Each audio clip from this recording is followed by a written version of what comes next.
अस्सलाम वालेकुम नाज़रीन, तेलंगाना न्यूज़ टुडे में आपका खैर मकदम है। मैं मोहम्मद इजहार, पेश खिदमत हेडलाइंस। सिद्धू मूसेवाला कत्ल केस के मुलजिमीन के दरमियान जेल में खूनी झड़प, 2 गैंगस्टर की मौत। वज़ीर आज़म ने आकाशवाणी पर अपने मन की बात प्रोग्राम में अवाम से कहा कि वो प्लास्टिक बैग्स को कपड़े की थैलियों से बदल दे। मरकज़ी वज़ीर सेहत डॉक्टर मनसुख मंडाविया ने तमाम फरीकों से कहा कि वो हिंदुस्तान के ड्रग रेगुलेटरी सिस्टम को दुनिया में सबसे बेहतरीन बनाने के लिए काम करे। मरकजी वजीर इत्तलात व नशरियात अनुराग ठाकर ने हैदराबाद के कन्हा शांति वनम में हार्टफुलनेस इंटरनेशनल स्पोर्ट्स सेंटर का इफ्तिताह किया। अब खबरें तफसील से। वज़ीर आज़म नरेंद्र मोदी ने आवाम से कहा है कि वह साफ सुथरे हिंदुस्तान में ताउन देने का आज़म करें और प्लास्टिक बैग्स को कपड़े की थैलियों से बदलने का अहद करें। आकाशवाणी पर अपने 98वीं मन की बात प्रोग्राम के जरिए कौम से खिताब करते वज़ीर आज़म ने कहा कि स्वच्छ भारत अभियान ने मुल्क में अवामी शराकत का मतलब बदल दिया है। वज़ीर आज़म ने कहा कि आज हर कोने में डिजिटल इंडिया की ताकत देखी जा सकती है। उन्होंने कहा कि डिजिटल इंडिया को हर घर तक पहुँचाने के लिए मुख्तलिफ ऐप्स बड़ा किरदार अदा कर रहे हैं। वज़ीर आज़म ने इस बात पर खुशी का इजहार किया कि ई-संजीवनी ऐप पर टेलीकंसल्टेशंस की तादाद 10 करोड़ से ज़्यादा हो गई है। मोदी ने कहा कि ई-संजीवनी औसत तबका और दूर दराज के पहाड़ी इलाकों में रहने वाले लोगों के लिए और मुल्क के आम आदमी के लिए ज़िंदगी बचाने वाला ऐप बन गया है। उन्होंने कहा कि हिंदुस्तान के डिजिटल इनकलाब की ताकत है। वज़ीर आज़म हिंदुस्तान की UPI की ताकत पर फ़ख्र का इजहार किया और कहा कि कई मुल्क इस तरफ राग़िब हो रहे हैं। उन्होंने कहा कि हाल ही में हिंदुस्तान और सिंगापुर के दरमियान UPI पे नौ राब्ता शुरू हुआ है। मगरबी बंगाल में हाल ही में होने वाले त्रिवेणी कुंभ महोत्सव के बारे में वज़ीर आज़म ने कहा कि यह बहुत ख़ास है क्योंकि 700 साल बाद इसे ज़िंदा किया गया है। मोदी ने इस उत्सव से जुड़े तमाम लोगों को मुबारकबाद दी। अपने 98वें मन की बात प्रोग्राम में वज़ीर आज़म ने अब तक इस प्रोग्राम के सफ़र का जायज़ा लिया। उन्होंने सरदार पटेल की यौम पैदाइश, एकता दिवस पर ऐलान किए गए 3 मुकाबलों गीत, रंगोली और लोरी की याद दिलाई। मोदी ने कहा कि मुल्क के 700 से ज़्यादा ज़िलों से 5 लाख से ज़्यादा लोगों ने जोश व खरोश के साथ इसमें हिस्सा लिया। वज़ीर आज़म ने कहा कि अवार्ड हासिल करने वालों में राजकुमार नायक शामिल हैं, जिन्होंने तेलंगाना के 31 ज़िलों में 101 दिन तक पेरिनी एडिसी का एहतमाम किया था। आंध्र प्रदेश के टी विजय दुर्गा भी अवार्ड हासिल किया, जिन्होंने वतन से मोहब्बत के गीतों के मुकाबले में कामयाबी हासिल की। उन्होंने इन मुकाबलों में हिस्सा लेने वालों को मुबारकबाद दी। वज़ीर आज़म ने तमाम लोगों को होली की मुबारकबाद दी। उन्होंने सुनने वालों को याद दिलाया कि इन्हें वोकल फॉर लोकल जज्बे के तहत त्यौहार मनाना है। सूर्यापेट ज़िले से ताल्लुक़ रखने वाले पीरिनी फनकार राजकुमार नायक ने वज़ीर आज़म की तरफ से इनका जिक्र किए जाने पर रद्द अमल ज़ाहिर करते हुए आकाशवाणी को बताया कि वज़ीर आज़म के मन की बात किताब पर आवाम के अलग अलग तबक़ात से ताल्लुक़ रखने वाले लोगों ने ज़बरदस्त रद्द अमल का इजहार किया है। आकाशवाणी हैदराबाद आज रात 8 बजे वज़ीर आज़म की मन की बात प्रोग्राम को फिर से पेश करेगा। मेरे प्यारे देशवासियों, स्वच्छ भारत अभियान ने हमारे देश में जन भागीदारी के मायने ही बदल दिए हैं। देश में कहीं पर भी कुछ स्वच्छता से जुड़ा हुआ होता है तो लोग इसकी जानकारी मुझ तक जरूर पहुंचाते हैं। ऐसे ही मेरा ध्यान गया है हरियाणा के युवाओं के एक स्वच्छता अभियान पर। हरियाणा में एक गांव है दुल्हेड़ी। यहाँ के युवाओं ने तय किया हमें भिवानी शहर को स्वच्छता के मामले में एक मिसाल बनाना है। उन्होंने युवा स्वच्छता एवं जन सेवा समिति नाम से एक संगठन बनाया। इस समिति से जुड़े युवा सुबह 4 बजे भिवानी पहुंच जाते हैं। शहर के अलग अलग स्थलों पर ये मिलकर सफाई अभियान चलाते हैं। ये लोग अब तक शहर के अलग अलग इलाकों से कई टन कूड़ा साफ कर चुके हैं। साथियों, स्वच्छ भारत अभियान का एक महत्वपूर्ण आयाम वेस्ट टू वेल्थ भी है।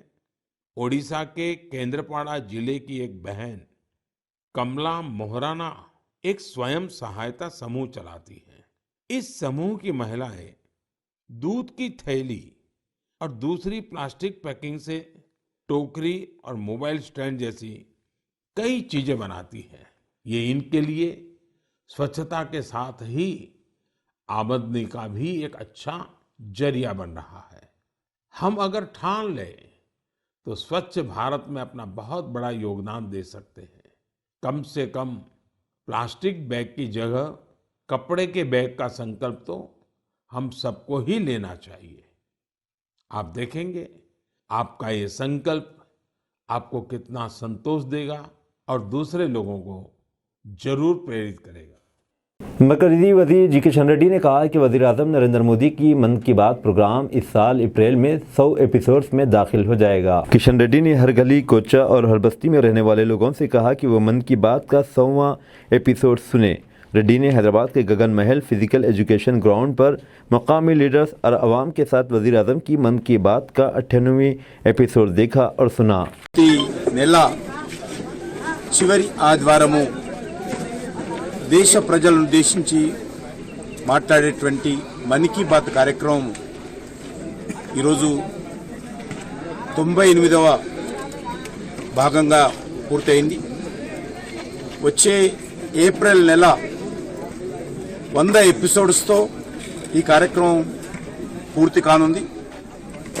ప్రపంచంలో ఇప్పటి వరకు ఏ దేశ అధినేత కానీ ఏ వ్యక్తి కానీ వరుసగా క్రమం తప్పకుండా మరి ఇన్ని రోజుల పాటు దేశ ప్రజలతో ప్రతి ఆదివారము నెలలో చివరి రోజైనటువంటి ఆదివారము కోట్లాది మంది ప్రజలతో మాట్లాడేటువంటి మొట్టమొదటి మన్ కీ బాత్ కార్యక్రమం మన దేశంలో జరుగుతూ ఉంది. చాలా విజయవంతంగా జరుగుతూ ఉన్నది. దేశంలో మనకు ఎంతో ప్రేరణనిచ్చేటువంటి అనేకమైనటువంటి సంఘటనలను వీడియోలతో సహా వారు దేశ ప్రజలకు వినిపించేటువంటి ప్రయత్నం ఆ దిశలో मरकजी वज़ीर सेहत व ख़ानदानी भलाई और केमिकल्स व फर्टिलाइजर डॉक्टर मनसुख मंडाविया ने आज हैदराबाद में दवाओं के मेयार के ताल्लुक से 2 रोज़ा चिंतन शिविर का इफ्तिताह किया। अपने खिताब में डॉक्टर मनसुख मंडाविया ने कहा कि चिंतन शिविर एक मुतहर्रिक रेगुलेटरी निज़ाम कायम करने के लिए दवासाजी और सेहत के शोबों के तमाम फरीक़ों को बातचीत का एक प्लेटफार्म फराहम करता है। मरकज़ और रियासतों के मुख्तलिफ इदारे, खानगी और सरकारी शिरकत, घरेलू और आलमी मैनुफैक्चरिंग प्रोटोकॉल पर अमल वगैरह पर गौर किया जा रहा है। उन्होंने कहा कि इसमें इस बात को यकीनी बनाया जाएगा कि दुनिया की फार्मेसी की हैसियत से हिंदुस्तान की छवि बरकरार रहे और हम सारिफिन को आला मेयार की दवासाजी मसनूआत फ्राहम करे। उन्होंने तमाम फरीक़ों से कहा कि वह दवासाजी शोबे पर कंट्रोल के मामले में हिंदुस्तान को सबसे बेहतरीन बनाने के लिए काम करे, जो दूसरे मुल्कों के लिए काबिल तक़लीद होना चाहिए। मुमलिकती वज़ीर सेहत व ख़ानदानी भलाई डॉक्टर भारती परवीन पवार, मुमलिकती वज़ीर रेलवे फर्टिलाइज़र भगवंत खोबा, नीति आयोग के रुकन डॉक्टर वी.के. पाल और मुख्तलिफ रियासतों और मरकज़ी इलाक़ों के हेल्थ सेक्रेटरीज़ और ड्रग रेगुलेटर्स इस चिंतन शिविर में हिस्सा ले रहे हैं। वज़ारत सहनी व ख़ानदानी भलाई ने दवासाजी महकमे के ताउन से इसका अहतमाम किया है, जो हमें मार्गदर्शन भी कर सकता है। उसके अलावा हमारे सभी भारत सरकार के ऑफिसर, स्टेट से आए हुए प्रिंसिपल सेक्रेटरी हेल्थ, सभी स्टेट से आए हुए ड्रग्स कंट्रोलर और अन्य उपस्थित बंधु, आपको लगा होगा कि इस एक मीटिंग भारत सरकार कोऑर्डिनेट कर रही है। लगातार कॉल आ रहा है, मिनिस्ट्री की ओर से कॉल आ रहा है, हमारे ड्रग्स कंट्रोलर जनरल की ऑफिस भी आपको कंटिन्यूस फॉलोअप करती होगी। तो क्या हो रहा है, क्यों ये बैठक बुलाई, ये भी आपको, क्योंकि भारत सरकार में इस तरह से 2 दिन बैठ के विचार विमर्श करके सब लोगों को साथ में लेके एक आउटपुट निकालने की नई प्रथा का प्रारंभ हुआ है। मैंने एक क्रम चालू किया, एक क्रम का ये 6th एडिशन है। उसके पहले विविध क्षेत्र में विविध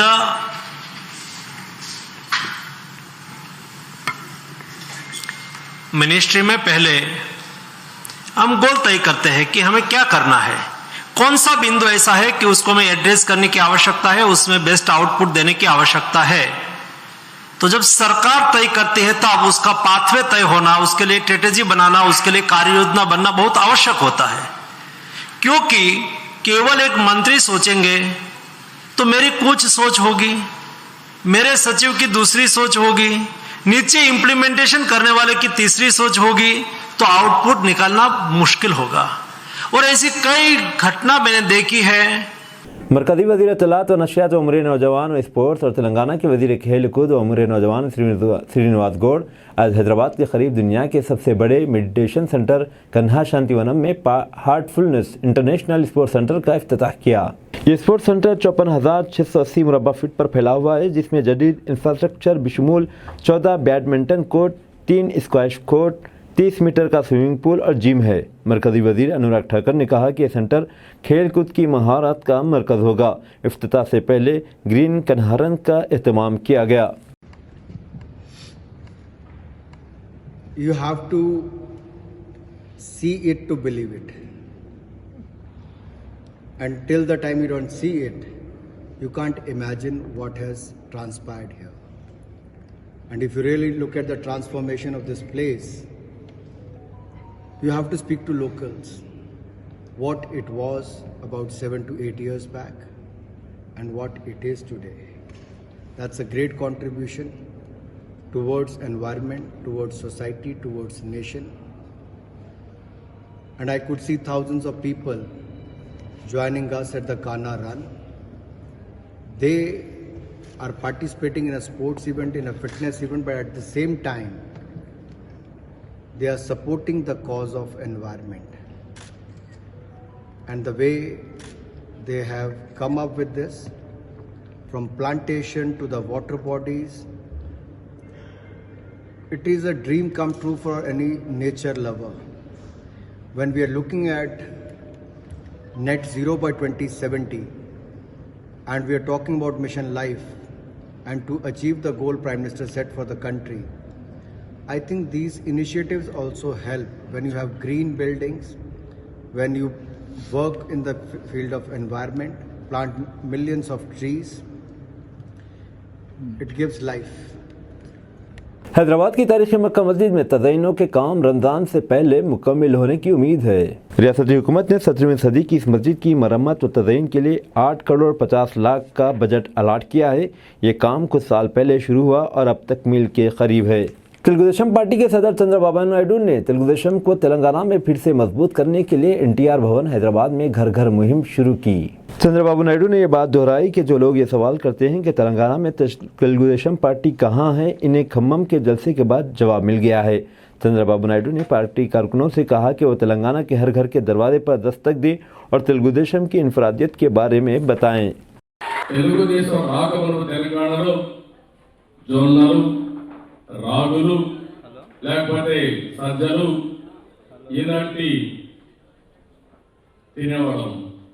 మొట్టమొదటిసారిగా తెలంగాణలో బియ్యంతో అన్నం వండుకొని తిన్న ఘనత ₹2 కేజీ బియ్యంతో ప్రారంభమైంది. ఆ విషయం గుర్తుపెట్టుకోవాలి. वज़ीर-ए-आज़म नरेंद्र मोदी ने आज zonal railway training institute Secunderabad की इस कोशिश की तारीफ की कि 200 साल पुरानी तारीखी इमारत और उसके अहाते की तज़य्युन की जाए। वज़ारत रेलवे के ट्वीट का जवाब देते हुए मोदी ने इसे काबिल तारीफ कोशिश करार दिया। इंस्टीट्यूट ने पानी की बचत में सहूलत पैदा करने के लिए बारिश के पानी को जमा करने के गड्ढे तैयार किए। बंजारा धर्मगुरु संत सेवालाल महाराज का 284वां यौम पैदाइश प्रोग्राम आज नई दिल्ली में शुरू हुआ। वज़ारत तहज़ीब पहली मरतबा ये दिन मना रहा है। एक खुसूसी ट्रेन में कर्नाटक, तेलंगाना, महाराष्ट्र और मध्य प्रदेश से बंजारा तबके के 25,000 से ज़्यादा लोग इस प्रोग्राम में हिस्सा लेने के लिए कौमी दारुल हुकूमत पहुँच गए हैं। महबूबाबाद रेलवे स्टेशन के करीब ट्रेन में अचानक धुएं से मुसाफिरीन में सनसनी।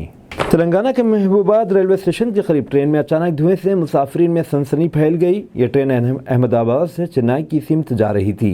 इसमें अचानक धुएं को देखते हुए लोको पायलट ने चौकसी का मुजाहरा करते हुए ट्रेन को फौरी तौर पर महबूबाबाद रेलवे स्टेशन पर रोक दिया। इस तरह एक बड़ा हादसा टल गया। रेलवे अहदेदारों ने इस वाक़े की जांच की, जिस पर पता चला कि ट्रेन के इनर ब्रेक लाइनर्स के सबब धुआं निकलने लगा। इस वाक़े के साथ ही परेशान मुसाफिरीन ट्रेन से नीचे उतर गए। इस वाक़े के नतीजे में इस रूट पर बस ट्रेनों की आमदरफ्त मुतासिर हुई और बस ट्रेनें ताख़ीर से चलाई गई। इस वाक़े में किसी के ज़ख्मी होने या फिर ट्रेन को किसी भी किस्म के नुकसान की कोई इत्तला नहीं है। तमाम मुसाफिरीन महफूज रहे। वर्जिश के दौरान एक शख्स की मौत। हैदराबाद में कांस्टेबल की वर्जिश के दौरान दिल का दौरा पड़ने से हुई मौत के वाक़े के बाद इसी तरह का एक और वाक़या पड़ोसी रियासत आंध्र प्रदेश में पेश आया, जहां एक प्राइवेट मुलाजिमिन की भी ऐसे ही मौत हो गई। तफसीलात के मुताबिक इस शख्स जिसकी शिनाख्त अदूनी टाउन के रहने वाले 28 साल साई प्रभु के तौर पर की गई है, जिम में वर्जिश कर रहा था तमाम अचानक वो गिर पड़ा। वह हैदराबाद की कंपनी में सॉफ्टवेयर इंजीनियर के तौर पर खिदमत अंजाम दे रहा था, ताहम वो फिलहाल घर से ही काम कर रहा था। ज़राए के मुताबिक हाल ही में इसकी शादी तय हुई थी। वो वर्जिश के लिए एक जिम गया हुआ था। जिम के दौरान इसने वर्जिश की, ताहम थोड़ी देर बाद ही इसको चक्कर आने लगी। इसने ये बात अपने दोस्त को बताई और उसका दोस्त इसके लिए पानी लाने गया था कि यह शख्स बेहोश होकर अचानक नीचे गिर पड़ा। इसको तशवीशनाक हालत में अस्पताल मुंतकिल किया गया, ताहम डॉक्टर्स ने इसको मुर्दा करार दिया। अब दीजिए इजहारुल हक को इजाज़त, मिलते हैं अगले न्यूज़ बुलेटिन में। देखते रहें तेलंगाना न्यूज़ टुडे।